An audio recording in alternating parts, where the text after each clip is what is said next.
My name is Nico, and you're watching Frontline Reports, where we go beyond the headlines to bring you the stories that are quietly rewriting the future. Close your eyes for a moment and picture this. You are standing at the edge of the Indian Ocean. The air is thick with salt and diesel. Massive cargo vessels stretch across the horizon, their enormous steel hulls sitting low in the water, loaded with copper from the Congo, cotton from Uganda, coal from Zambia. They are heading to ports in Shanghai, Rotterdam, and Mumbai. Now follow the supply chain backward, away from the ocean, away from the coast, deeper and deeper into the African interior. Past the sprawling port terminals, past the coastal cities, past the fertile lowlands, into the mountains, into the savannah, into countries that have never once in their modern history had a fast, reliable way to reach the sea.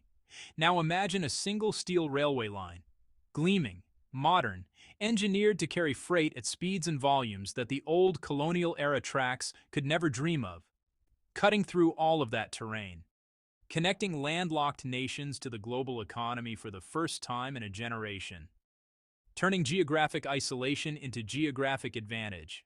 That is not a vision from some distant planning document. That is what is being built right now. Steel on the ground, concrete in the earth, workers on site. And the world, particularly the world's major powers, is watching very, very closely.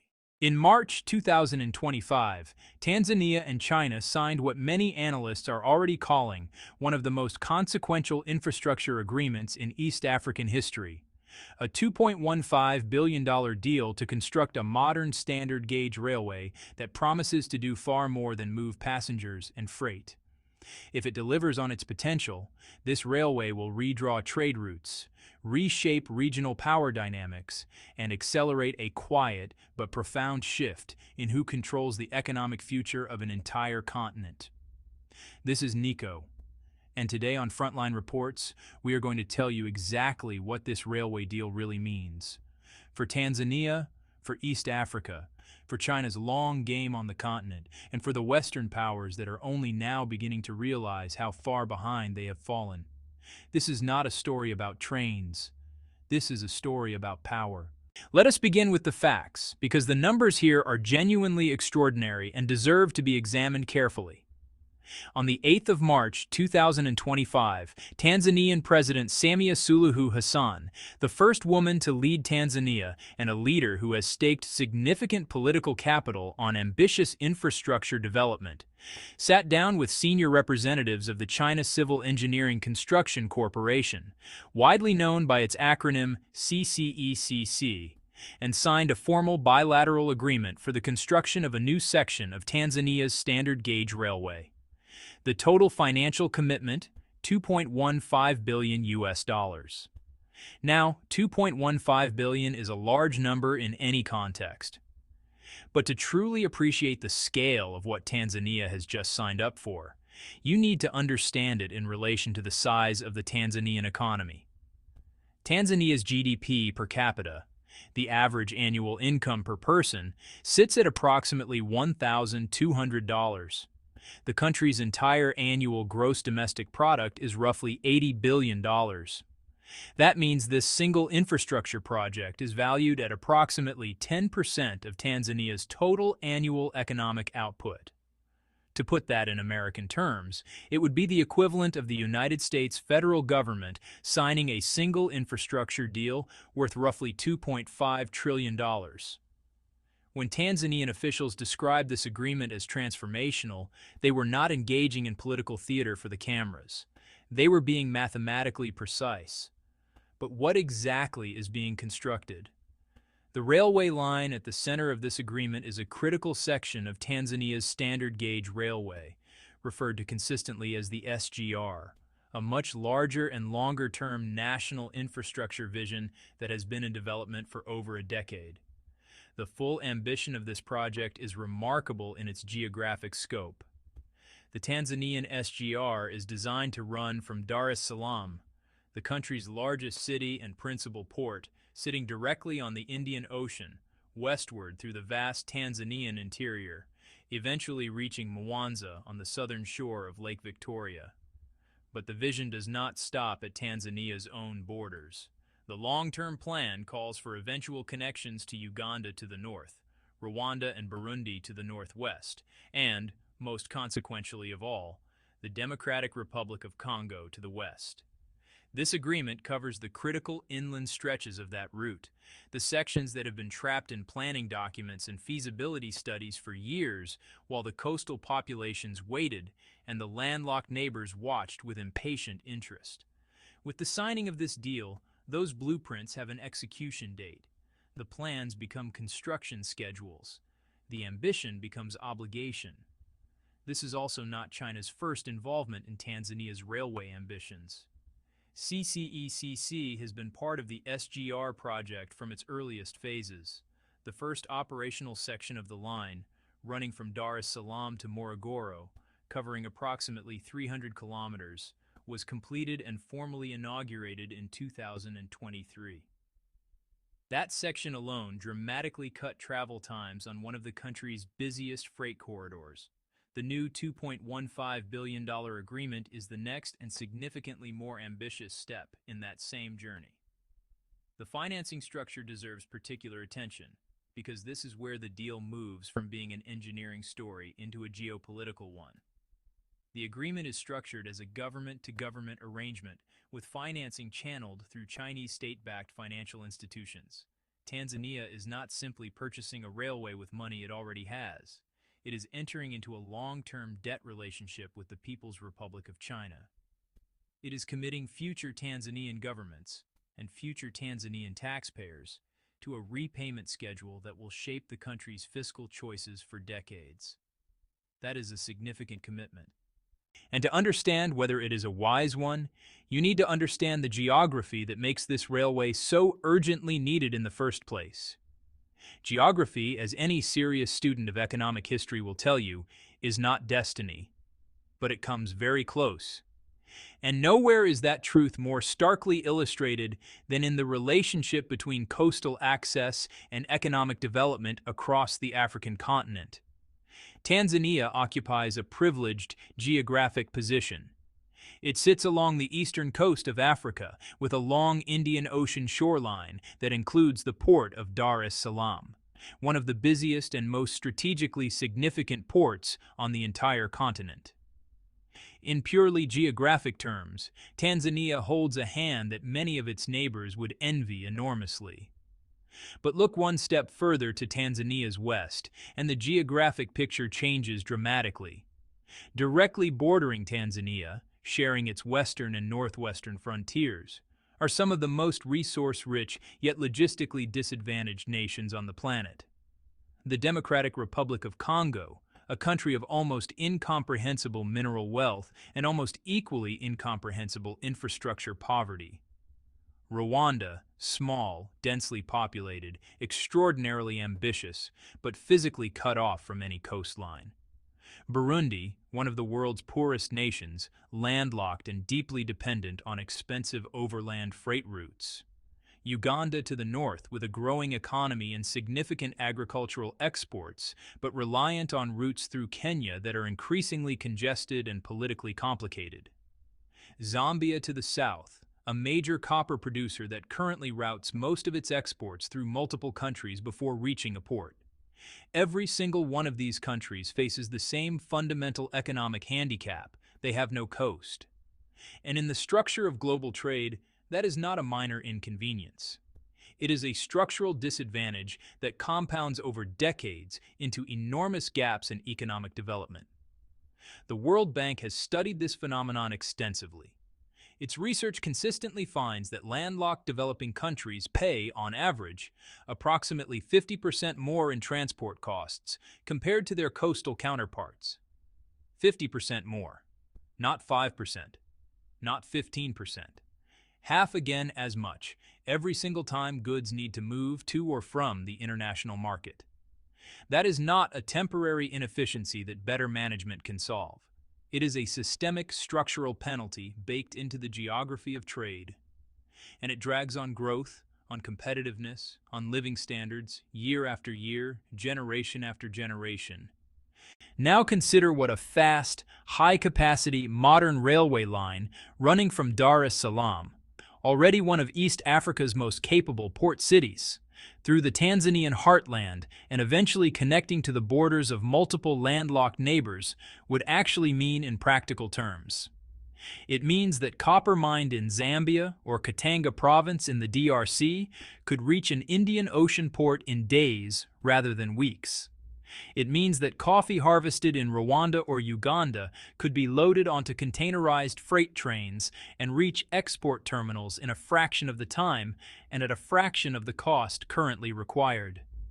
It means that agricultural products grown in Tanzania's interior could access Dar es Salaam's markets with dramatically reduced transport costs, costs that currently consume such a large share of the sale price of many agricultural goods that farming at scale simply does not make economic sense.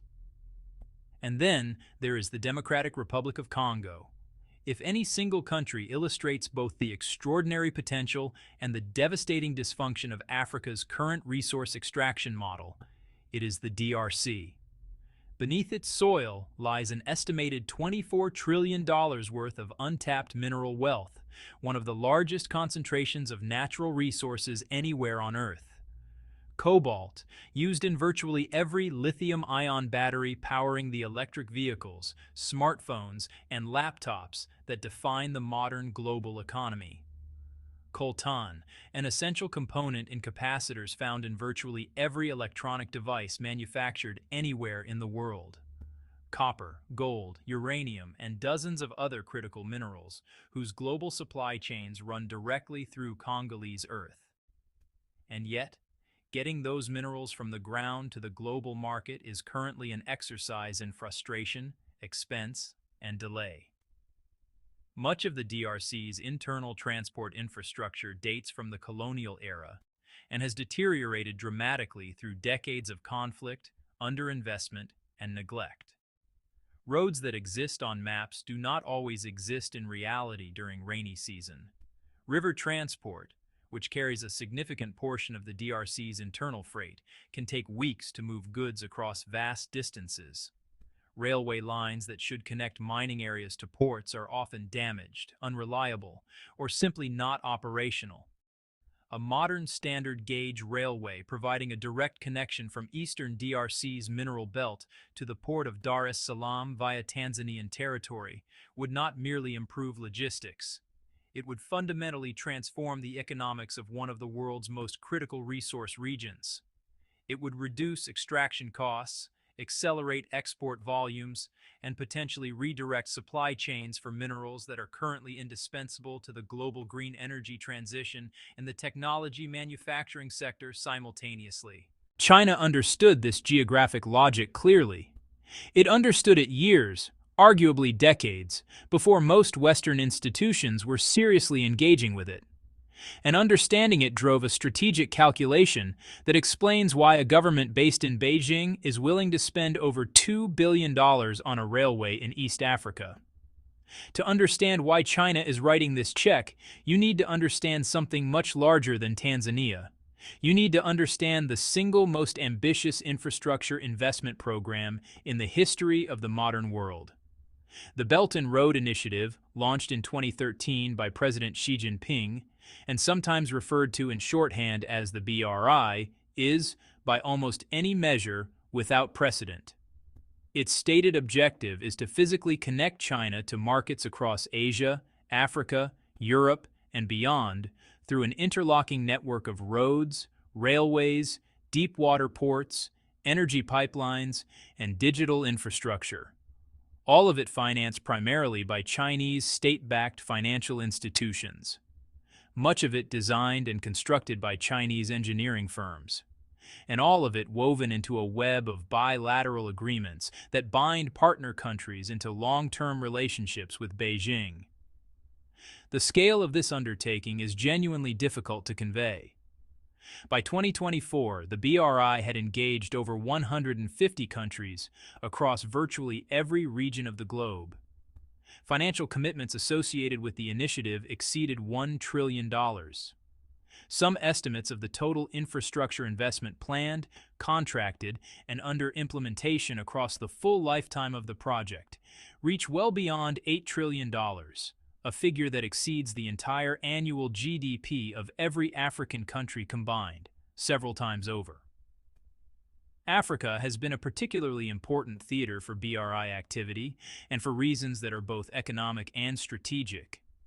Between 2000 and 2023, Chinese state-backed institutions financed more than $70 billion worth of African infrastructure: railways, highways, airports, commercial ports, hydroelectric dams, and power generation facilities.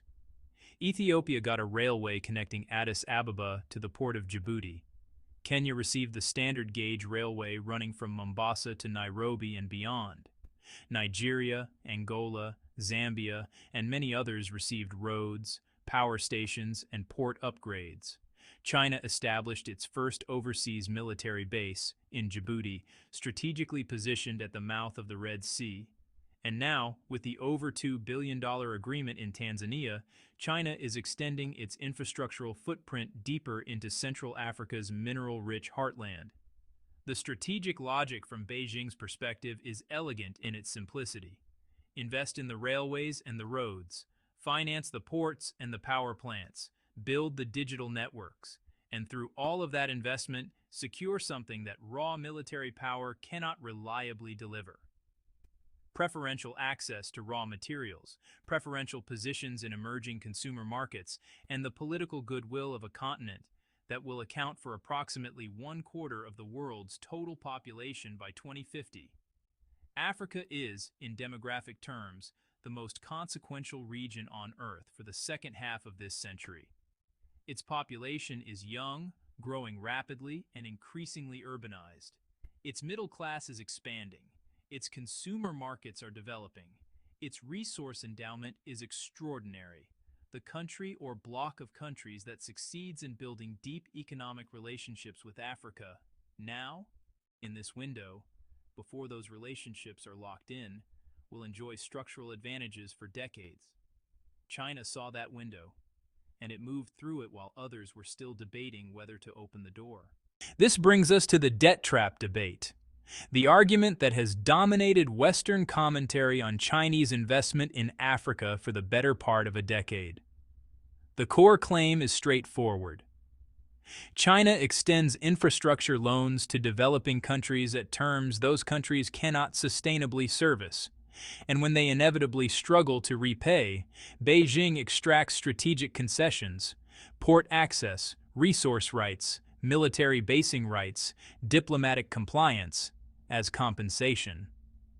The most frequently cited example is Sri Lanka's Hambantota port, which was leased to a Chinese state-owned enterprise for 99 years in 2017 after Colombo found itself unable to keep up with its debt repayments. The debt trap narrative is politically compelling. It fits a clear villain and victim story structure, and it contains enough factual grounding to be taken seriously. Chinese lending terms have sometimes been opaque. Contract confidentiality clauses have restricted borrower governments' ability to disclose terms to their own citizens. Several African governments have faced genuine debt distress partly attributable to Chinese lending. But the picture is considerably more complicated than the simple narrative suggests, and an increasing number of economists and development scholars have pushed back on the most sweeping versions of the debt trap claim. Many BRI projects have genuinely transformed local economies and delivered infrastructure that would simply not have existed otherwise. Many recipient governments entered these agreements as active, sophisticated negotiators, not passive victims being manipulated by an all-knowing Beijing. And critically, for a large number of developing countries, the honest alternative to Chinese financing is not Western financing on better terms. It is no financing at all. The Western option frequently does not materialize in any practical, timely sense. None of that means that the risks are imaginary. They are not. But it does mean that the story is more nuanced than either Beijing's promotional narrative or Washington's alarm-driven critique acknowledges. The Tanzania deal, viewed in this broader context, represents what analysts describe as a more mature phase of BRI engagement, a project with genuine economic logic, a partner country with reasonable institutional capacity, and infrastructure that addresses a real and documented regional need. Now let us shift the lens, because while Beijing's motivations are important to understand, the more urgent question for the people living in East Africa is simpler and more personal. What does Tanzania actually get out of this? And what does it risk? Start with the opportunity, because it is real and significant. Tanzania has been pursuing the standard gauge railway concept for well over a decade. The ambition did not originate in Beijing. Tanzanian planners, economists, and engineers identified long ago that their country's geographic position, sitting astride the Indian Ocean with a major deepwater port in Dar es Salaam, represented one of the most valuable and consistently underutilized national assets in the entire region. The port already handles imports and exports for 6 landlocked neighboring countries. It is already the commercial lifeline for Rwanda, Burundi, Eastern DRC, and parts of Uganda and Zambia. But its potential has never been fully realized, constrained by the inadequate infrastructure connecting it to the interior. A modern standard gauge railway extending that reach changes the calculation fundamentally. Economic modeling commissioned by the Tanzanian government projects that a fully operational SGR could reduce freight transport costs for regional cargo by as much as 40%. It could dramatically accelerate the volume of goods flowing through Dar es Salaam's terminals. And it could create thousands of direct employment positions: construction workers, engineers, railway operators, maintenance technicians, as well as a far larger number of indirect jobs in the supply chains, logistics networks, and commercial activities that a high-capacity railway corridor generates over its operational lifetime. For a country where the median age is just 18 years, 18, and where the population is growing at a pace that regularly outstrips formal employment creation, those jobs are not an abstract economic statistic. They are the difference between a young person having a future in their own country or joining the millions who have concluded that their future lies elsewhere. Then there is regional integration, arguably the biggest long-term prize.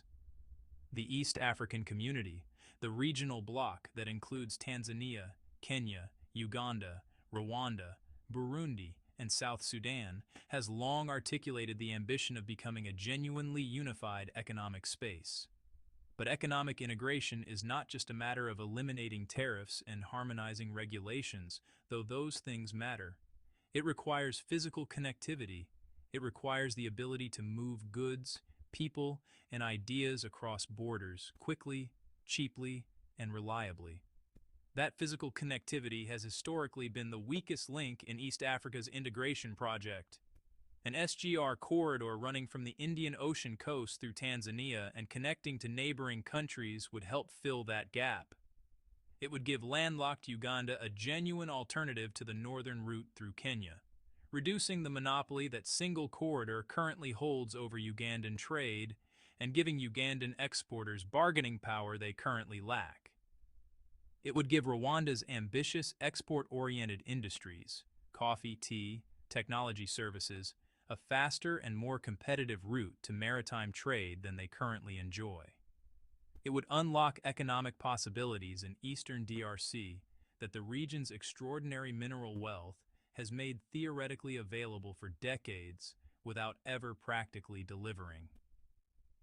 President Samia Suluhu Hassan has built a significant portion of her presidential legacy around infrastructure development.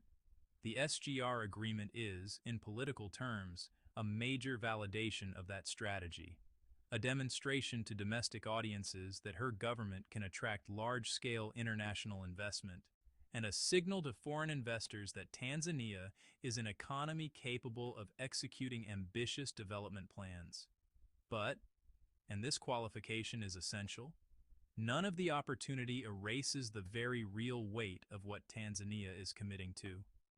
Over $2 billion in new debt is a consequential burden for any economy, and particularly for one operating at Tanzania's income level. The country's overall debt load has been growing steadily in recent years. The International Monetary Fund has raised concerns about debt sustainability across multiple East African economies, and Tanzania, while considerably more fiscally stable than some of its neighbors, is not insulated from those pressures. The specific terms of the financing, the interest rates, the repayment schedule, the grace period before principal payments begin the conditions that govern what happens if Tanzania faces difficulty servicing the debt, are, as of now, not fully in the public domain. This is not an accident. It is a characteristic pattern of Chinese infrastructure financing arrangements. Research by Transparency International and multiple academic institutions has documented that many BRI contracts include explicit confidentiality clauses that prevent borrower governments from publicly disclosing the terms of their agreements, even to their own parliaments and citizens. That opacity makes independent assessment of the deal's true cost almost impossible, and democratic accountability for the decision nearly unachievable. What this means practically is that Tanzania's citizens are being asked to accept a multi-billion-dollar financial commitment on behalf of their country, a commitment that will shape fiscal policy for years without full access to the terms of the agreement their government has signed in their name. That is a serious democratic governance concern that deserves more scrutiny than it typically receives in the celebratory coverage that accompanies major infrastructure announcements. There are also questions about local economic capture, who actually benefits from the construction phase and the operational phase of the railway, and whether the majority of those benefits stay in Tanzania or flow back to China. Previous Chinese infrastructure projects across Africa have attracted consistent criticism on this front, for importing Chinese construction workers rather than training and employing local labor.